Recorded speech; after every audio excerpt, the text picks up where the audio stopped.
The Milwaukee Brewers have the best record in the Central, the National League, and all of baseball. But just over 2 months ago, they were 4 games under 500 and had just a 9% chance to make the postseason.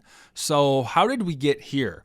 Well, as per usual, the media and everyone outside Milwaukee, Wisconsin, counted out the Brewers. They weren't supposed to be here. Their over-under win total was 82.5, losing Williams and Adames, seemingly not having a third baseman or a starting rotation. And as we approach the end of July, they're not just a threat in the division, but a real threat to win the World Series. Here's why nobody should still be sleeping on the Brewers. As of July 24th, the Brewers are 61-41, won 12 of their last 13, and have only lost 3 series since May 19th.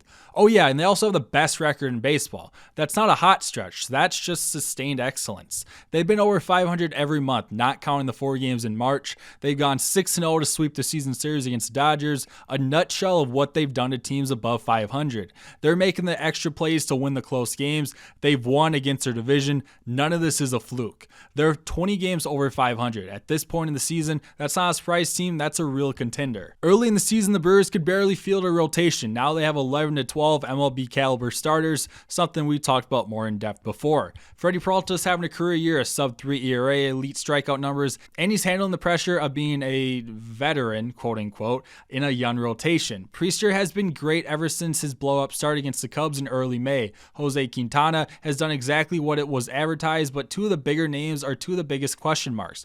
Brandon Woodruff has been better than anyone could have ever expected since coming back. He's still slowly working his pitch count up. In just the 3 starts, he's maxed out at only 81 pitches. Jacob Misiorowski has become a household name since getting called up, but is already being heavily limited. Can you roll him out there every 5 days to pitch just 3 to 4 innings, or do you put him in the early hater role, pitching up to 3 innings out of the bullpen? Both will continue to heavily help this team. And the bullpen, it's just as good if not better than other seasons, but the Brewers utilize it like no one else. Their pen has the 5th most innings pitched in baseball. Abner Uribe is tied for the most appearances. And the most important part, they have multiple long relievers that have saved the bullpen during games. Aaron Ashby is capable of pitching 3 innings and 1 outing while having a 1.8 ERA.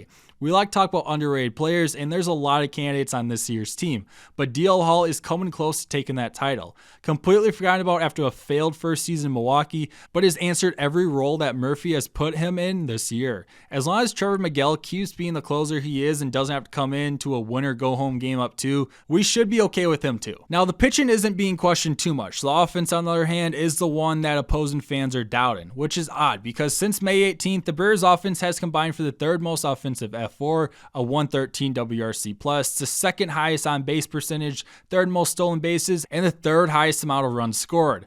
What the Brewers lack is the power. Since that same date, they have the 19th most home runs and a middle-of-the-pack slugging. The Brewers are scoring runs, but it's not how today's game wants you to, so to many, they don't count the same. As always, the names aren't there, but they're getting the job done at the same time. Yelich is back, Chiriot is playing like the player we expected, Durbin and Collins are battling out for NL Rookie of the Year with Misiorowski. Frelick was on a tear before his injury, and now even the bad Joey Ortiz has been impactful in the last month. As of right now, the Brewers don't have a 20 home run hitter. The leader is Yelich with just 19. What matters for them is there's no easy out in the lineup. They frustrate the opposing pitchers, they have a low strikeout percentage, and they make defenses rush plays, which results in sloppiness. History will tell you that won't win games in October, but will the Brewers defy it?